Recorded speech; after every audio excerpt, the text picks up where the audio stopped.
Welcome to the backstory. I'm the Pink Lady and I'll be your host today. So you'd like to spend a carefree day with your friends or your family. Everyone loves a day or a vacation to a theme park. Once you step inside, it's as if you have gone to another planet.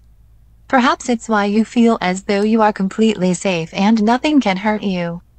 But, oh, it can. It really can. So let's get into why and how it happens. The term incidents refers to major accidents, injuries, or deaths that occur at a park. These usually fall into 4 different categories. The first one is when a park guest does not follow instructions. The second one is when a guest deliberately breaks the rules. The third one would be a health-related incident, and the fourth, of course, would be the theme park's negligence. Big Thunder Mountain Railroad, 2003. On September 5, 2003, a single train car packed full of unsuspecting riders broke free from a locomotive in a tunnel on the Big Thunder Mountain Railroad roller coaster in Disneyland.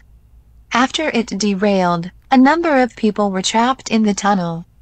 Tragically, a 22-year-old man died, and 10 other riders, with ages ranging from 9 to 47, were injured. The most serious injury consisted of broken ribs, chest injuries, and facial cuts. It took over an hour to remove them from the car. 8 riders were rushed straight to the hospital, while 2 of them had to be treated at the scene. Marcelo Torres wasn't so lucky. The 22-year-old passed away. His parents filed a lawsuit, and although there was a settlement, it was not disclosed. M&D Tsunami, 2016. In June 2016, 5 gondolas on the M&D Tsunami roller coaster at a theme park in Lanarkshire detached from their rails at a bend, causing the roller coaster to derail and crash. The day before, it had been closed due to a minor electrical fault, but it was fully operational on the day of the crash. A total of 10 people were taken to the hospital. 2 young boys had critical, life-threatening injuries, and there were 6 others with serious injuries and 2 with minor injuries. After the accident, Tsunami was shut down. Drop Zone Freefall Tower, 1999. On August 23, 1999, Joshua Smurfett, a 12-year-old boy from Sunnyvale, fell from the Drop Zone Freefall Tower at Paramount's Great American in Santa Clara. Shockingly, he slipped out of the steel safety harness and fell 207 feet to his death, while his mother watched it happen. Joshua had severe physical and mental disabilities, but none of these disqualified him as a rider. The harness had been correctly locked before the ride started, and it was still securely locked when it came back to the ground. His seat had no secondary seat belt. 23 years later, there was another drop ride accident in Orlando, Florida, with the same seat belt issue. Wouldn't you think that the makers of these rides would have automatically added a secondary seat belt? But that wasn't to be.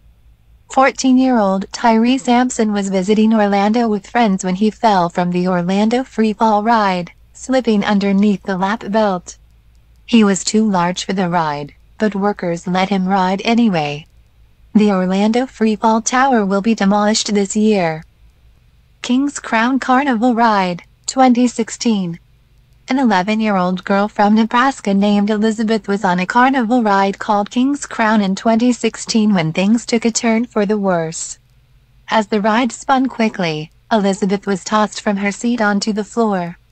Her hair got caught in the ride spinning mechanism, which consequently ripped it from her head and fractured her skull. The operator immediately rushed to get help, but no one stopped the machine for 5 to 10 minutes. Elizabeth had to have surgery on her head twice, eye surgery, 3 skin grafts, and 28 blood transfusions. She's so tough and brave. She has said that her scars don't define her. Her hair has grown back really well and she is a beautiful girl. Wild Wonder. Gillian's Waterfront Pier, 1999. On August 30, 1999, 2 people, Kim Cavallero Bailey and her 8-year-old daughter, Jessica, were killed as they waited for the Wild Wonder roller coaster to begin. As their cart started, it suddenly reversed and smashed into the car behind them. As the cart sped backward, they were both hurled onto the ocean boardwalk of the New Jersey shore. As well as the mother and daughter, 2 other people were also injured. The ride, which had just opened a month earlier, had to be shut down. Wildcat, Belle's Amusement Park, 1997. Wildcat, a roller coaster at Belle's Amusement Park, was making its way to the top of the tracks, when, just before reaching the tipping point, it slid backward a total of 45 feet and collided with another car that was also moving at the time. The impact immediately killed a 14-year-old boy, sitting in the front of the cart. Patrick Kurek was thrown out and hit his head on a metal bar. 6 other riders were taken to hospital due to their injuries. 2 were in critical condition but survived. Sand Blaster at Daytona Beach, 2018. It was June 14, 2018, when the Sand Blaster roller coaster at the Daytona Beach Boardwalk in Florida derailed due to a combination of operator error and excessive speed. Before the accident, the ride had been closed for a month due to a failed inspection and had been open for just a few hours. Some riders were helplessly dangling from the coaster's cars and sent 6 people to the hospital. Officials say 2 riders fell from the front car of the Sand Blaster and dropped more than 30 feet to the ground below. Melissa Collins is still in excruciating pain. She suffered a fractured jaw, broken arm, collarbone, crushed ribs and spinal injuries. Her attorney says the 40-year-old Sand Blaster ride was inherently dangerous. With this roller coaster, it wasn't a matter of if a tragedy was going to happen, it was when a tragedy was going to happen, her attorney said. Now Melissa and 5 other riders who were injured on the Sand Blaster face a long road of recovery. I really thought I was going to die, she said. Roller coaster, Idlewild Amusement Park, 2016. In 2016, a 3-year-old boy named Declan McLean fell off the roller coaster at the Idlewild and Soxoni Amusement Park in Pennsylvania. They did not have seat belts. Instead, using just a lap bar to secure the riders. On the final turn, the boy was ejected and fell 12 feet, landing on the tracks. Luckily, the boy was conscious, and after being treated at the scene, he airlifted to the hospital, where his condition was pronounced critical. He did survive.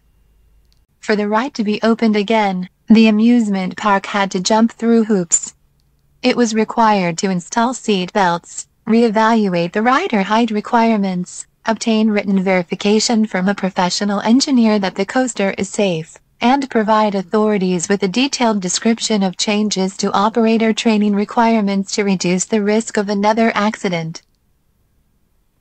Superman, Tower of Power, 2007. In 2007, the Superman Tower of Power at Six Flags Amusement Park in Louisville, Kentucky, malfunctioned, seriously injuring a 16-year-old girl. The ride drops passengers 154 feet at 54 miles per hour, but a cable snapped, wrapping around the girl's feet and severing them at her ankles. An unidentified witness reported, "The people on the ride just came and hit the ground. When I got up there, the lady was sitting there, and she didn't have any legs. She was just there, calm, probably in shock from everything." Cables on the Superman Tower of Power ride at Six Flags Kentucky Kingdom snapped on June 21, shearing off Caitlin Lassiter's legs. Doctors reattached Caitlin's right foot, but she had to have some of her left leg amputated and subsequent surgeries. So, that's all I have for you today. I don't know about you, but that's 3 accidents just on drop towers alone. Any of this is crazy and could have been prevented. Please don't forget to comment below and consider subscribing. Thanks for watching. Bye.